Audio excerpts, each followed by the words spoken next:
आय नमः श्री सरस्वत्यै नमः श्री वेदपुरुषाय नमः श्री गुरुभ्यो नमः श्रीमद्योगेश्वरी आत्मवल्क्याय नमः सवित्रे सूर्यनारायणाय नमः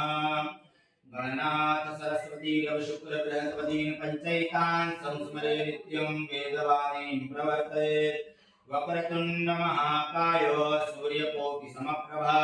निर्विघ्नं कुरु मे देव सर्वकार्येषु सर्वदा गुरुर्ब्रह्मा गुरुर्विष्णु गुरुर्देवो साक्षात् परब्रह्म तस्मै श्री गुरवे नमः रामाय रामभद्राय रामचन्द्राय वेदसे रघुनाथाय नाथाय सीताय पतये नमः